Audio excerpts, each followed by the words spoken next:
आज कोई भी माता पिता ये नहीं चाहता कि हमारी बेटी का विवाह किसी गलत घर में हो। सब चाहते हैं कि हमारी बेटी अच्छे घर में भी आई जाए, अच्छे वर को भी आई जाए। पर भैया उसके भाग्य में दुख होगा ना, तो तुम भले उसे राजा के घर में ब्याह दो, सुख नहीं होगा तो राजा भी महाराज निर्धन बन जाएगा, राजा भी रंक बन जाएगा। और उसके भाग्य में होगा ना, तो रंक के घर में भी तुम्हारी बेटी को तुम ब्याह दोगे तो अपने आप महाराज अपने पुण्यों से राजा अपने आप बन जाएगा। आपने देखा हुआ कई कई बार बेटियां जब घर में ब्याह करके जाती हैं, जाते ही महाराज घर में कैसे कैसे परिवर्तन हो जाते हैं। आजकल विवाह की परंपरा, शादी की परंपरा बदल सी गई। पहले लोग अपनी बेटी के लिए क्या देखते थे? घर देखते थे। है? कोई बढ़िया सा घर हो तो बताना बच्ची के लिए। आजकल क्या कहते हैं? अच्छा कोई बढ़िया सा वर हो तो बताना बच्ची के लिए। लड़का ही देखते हैं ना, बढ़िया सा कोई लड़का हो तो बताना। पहले घर देखे जाते थे, कुटुंब देखे जाते थे, परिवार देखे जाते थे, पीढ़ियां देखी जाती थी किस कुल खानदान की है। आजकल कुछ नहीं देखा जाता। आजकल तो केवल लड़का देखा जाता है कितना कमाता है। हाँ सच है।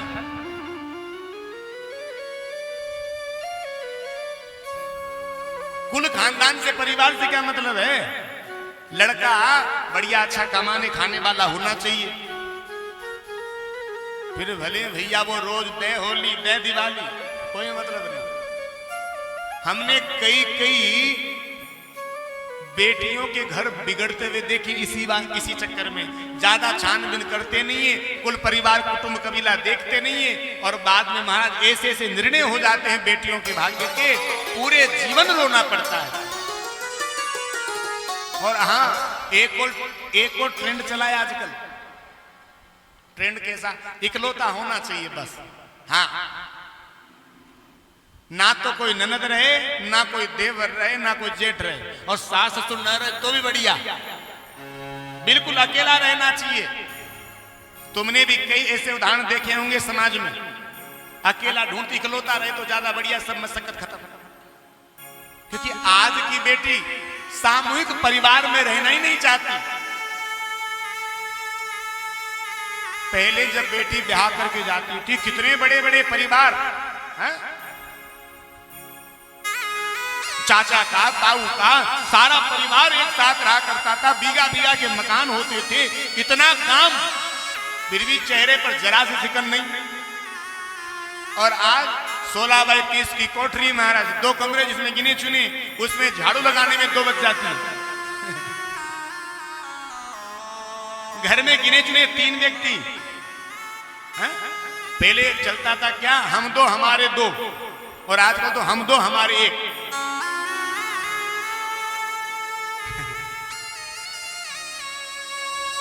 कहां जा रहा है समाज? पहले घर में 10 मेहमान आ जाते थे तो लगता था भगवान आए, बड़े राजी होते थे, बड़े प्रसन्न होते थे लोग। और आज यदि पड़ोसी भी चल करके आ जाए तो लगता है सिर दर्द हो गया, अब गोली तो कब जाएगा। पहले लोग कहते थे अतिथि तुम कब आओगे, आजकल कहते अतिथि तुम कब जाओगे।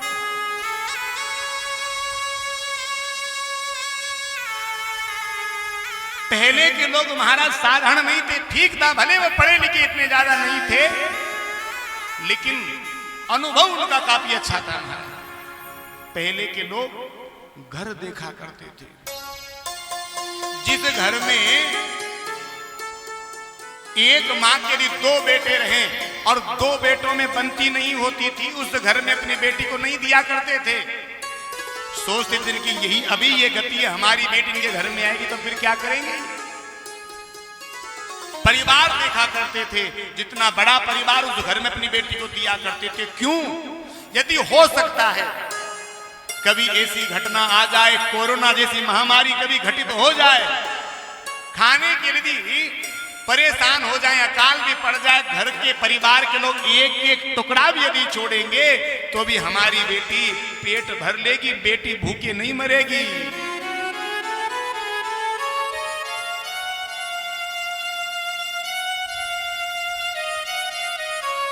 देश बदल रहा है, देश बदल रहा है। कैसे बदल रहा है? पहले लोग घर में शौचालय इत्यादि बनाया करते थे तो घर के बाहर बनाते थे। आजकल कैसे बनते हैं? अटैच। घर के अंदर ही महाराज को कमरे के अंदर ही लेट है, उसी के अंदर महाराज बाथरूम है, उसी के अंदर रसोई, उसी के अंदर सोना, उसी के अंदर खाना, उसी के अंदर पीना। फिर बूढ़ा बुढ़िया दोनों बाहर बैठ जाते टेबल पर। बूढ़ा बुढ़िया दोनों विचार करते हैं, बहू रानी आएगी, चाय पिलाएगी, कहीं को आएगी, बाहर क्यों निकलेगी? तुमने सारी सुविधा कमरे के भीतर जो उसको दे दी, क्यों निकलेगी बाहर? पहले बहू उठ करके सास ससुर की सेवा करती थी, चाय का प्याला या जो भी व्यवस्था होती सास ससुर के पास पहुंच जाती। आजकल तो सास ससुर ही, बेटा चाय पी लो।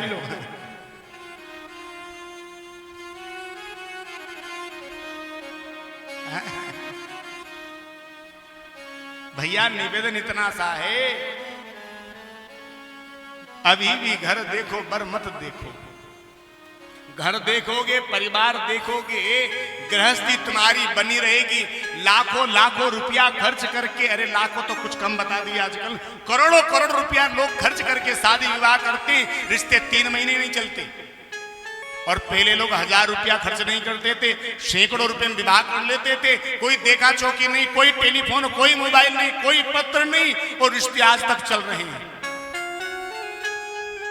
आजकल शादी से पहले ही वो प्री वेडिंग और पता नहीं कौन कौन से वो चलते हैं आजकल रिलेशन। फेरे से पहले, शादी से पहले लड़का और लड़की एक साथ रहते हैं। बताओ, विचार करो, कहां हमारा ये देश, कहां हमारा समाज जा रहा है? और इतना बोले जांचेंगे, परखेंगे, एक दूसरे को थोड़ा जान पहचान ले। इतनी जान पहचान के बाद भी महाराज 1 महीना घर नहीं चलता। पहले लोग देखते ही नहीं थे, जब भामर होती थी तब पता चलता था ये है श्रीमती जी, और वो रिश्ते बड़े लंबे चलते थे। किताबी ज्ञान तो हमने बहुत आ गया, लेकिन अनुभव का ज्ञान नहीं आया मेरे प्यारे। ये अनुभव का ज्ञान तो बड़े बुजुर्गों के पास है, बूढ़ों के पास है, लेकिन महाराज आजकल कोई बूढ़ों के पास बैठना ही नहीं चाहता।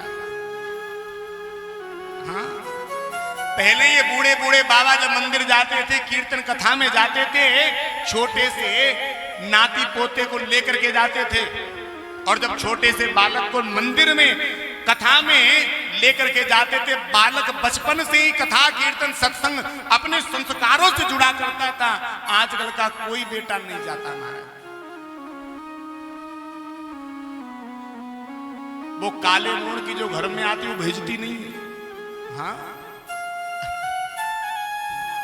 बुरा मत मानना हो बेटी, ये तो चाहती कि मेरे माँ बाप भले मेरे साथ रहें, लेकिन ये नहीं चाहती कि मेरे पति के माँ बाप मेरे साथ रहें। हाँ? भैया, तेरे पति के माँ बाप ने तेरा क्या बिगाड़ दिया? भैया, उन्होंने तेरा ऐसा क्या बिगाड़ दिया? समझ में ये नहीं आता। यदि एक माँ के 10 बेटे रहे, शादी से पहले सब हिल मिल करके रहते हैं, सब हंसते गाते प्रसन्न रहते हैं, कभी भाई भाई में लड़ाई नहीं होती, और लड़ाई होती तो एक हो जाते हैं। लेकिन वो जब शादी के बाद आती है, पता नहीं क्या हो जाता है। 10 बेटे एक चूल्हा, लेकिन शादी के बाद 11 चूल्हे हो जाते हैं। 10 उनके और एक माँ बाप का।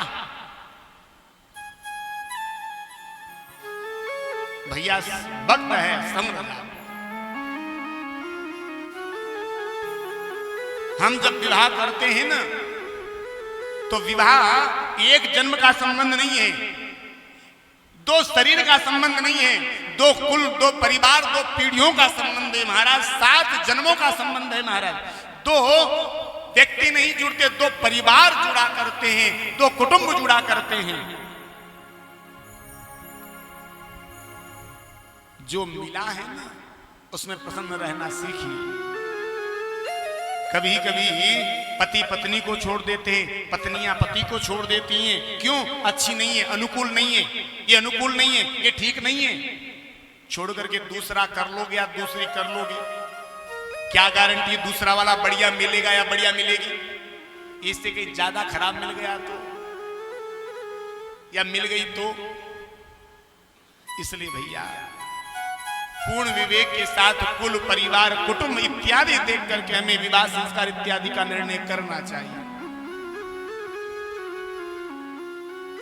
करदम बाबा का जो परिवार है, करदम बाबा की जो गृहस्थी बड़ी सुंदर है। और करदम ऋषि के यहां भगवान ने कहा था हम प्रकट होकर के आएंगे, लेकिन भगवान नहीं आए। कौन आया? 9 बेटियां जन्म लेकर के आ गए महाराज। और ये 9 कन्याएं ही संतों के अनुसार नवदा भक्ति कहलाई। करदम बाबा ने कहा भगवान ने अच्छे चक्कर में पटक दिया। हम तो सोच रहे थे भजन करेंगे जंगल जाकर के, और भगवान ने यही संसार में हमें अटका दिया। 10वीं संतान के रूप में स्वयं भगवान कपिल चल करके आए। बोले कपिल नारायण भगवान की जय। करदम ऋषि ने कहा देवी तुम जानो, तुम्हारा पुत्र जाने, अब हम तो चले जंगल में। भगवान कपिल की इस मनमोहनी सूरत को बसा करके जंगल जाने लगे। जंगल में भगवान का भजन करने लगे। एक दिन माता देहूती ने एक छोटी सी व्यास गादी बनाई।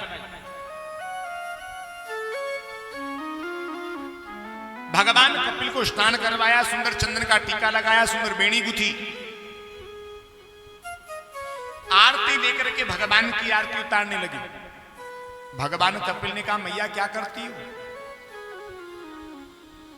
अरे माता पिता की सेवा पुत्र को करना चाहिए, और आज मैया ही पुत्र की सेवा कर रही है। ये उल्टी गंगा कैसे? माता देहूती ने कहा बेटा ये काम तो मुझे बहुत समय पहले कर लेना चाहिए था। देखो बेटा मैं तुमसे कुछ पूछना चाहती हूं। मेरा प्रश्न ये है कि बेटा बंधन किसका होता है? बंधन मन का होता है, बंधन शरीर का होता है, या बंधन आत्मा का होता है? दूसरा, ये प्रत्येक इंद्रिय मुझे अपनी अपनी तरफ खींचती है। आंख कहती सुंदर दृश्य देखो, कान कहते सुंदर संगीत सुनो, रसना कहती सुंदर स्वादिष्ट व्यंजन पाओ। तो बेटा इन इंद्रियों को कैसे वश में किया जाए? कपिल भगवान ने कहा मैया वैसे तो मेरा प्राकृतिक शांति शास्त्र के लिए हुआ है, लेकिन फिर भी मैं आपसे कहूंगा मैया जहां तक बंधन की बात है, शरीर का कोई बंधन नहीं होता। क्यों? क्योंकि शरीर का जन्म होता है, शरीर मर जाता है, और ना ही आत्मा का कोई बंधन होता। आत्मा का जन्म नहीं होता, नहीं आत्मा की मृत्यु होती। आत्मा तो अजर अमर है, जिसका जन्म नहीं, जिसकी मृत्यु नहीं, उसकी कैसी मुक्ति, कैसा बंधन? मैया बंधन और मुक्ति केवल मन की होती है। हम यदि संसार में रह करके पड़े हुए हैं, संसार से चिपके हुए हैं, समझ लो अभी हम बंधे हुए हैं, और हम संसार में रह करके भी संसार से भी अलग रहने लगे, समझ लो अब हमारी मुक्ति हो गई। भगवान कपिल ने अष्टांग योग का वर्णन करके माता देहूती को समझाया। ध्यान योग बड़ा विस्तार समझाया। मैया जीव को प्रातः 4 बजे सोकर के खड़े हो जाना चाहिए।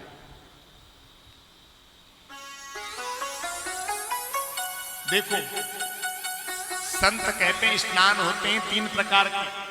कितने प्रकार के? बोलो तो। पहला स्नान ऋषि स्नान, दूसरा मनुष्य स्नान, और तीसरा राक्षस स्नान। अच्छा ऋषि स्नान किसे कहते हैं? जो तारों की छांव में ब्रह्म मुहूर्त में जो कर लिया जाता है उसे कहते हैं ऋषि स्नान। दूसरा, सूर्य निकलने से पहले तक जो किया जाता है उसे कहते हैं महाराज मनुष्य स्नान। और तीसरा तो आप समझ गए होंगे, जो सूर्य निकलने के बाद 10-10 बजे तक 12-12 बजे तक नहाया जाए उसे कहते हैं रात्रि स्नान। अब 4 बजे उठोगे कैसे, सोती 2 बजे हैं। कई तो महाराज पूरी रात जगते हैं। अच्छा, रात में कौन जगता है, समझ रहे हो? हाँ, उल्लू जगते हैं पूरी रात में। तो हम उल्लू थोड़ा ही है, हम तो मनुष्य हैं। तो भैया समय से सो, समय से जाओ।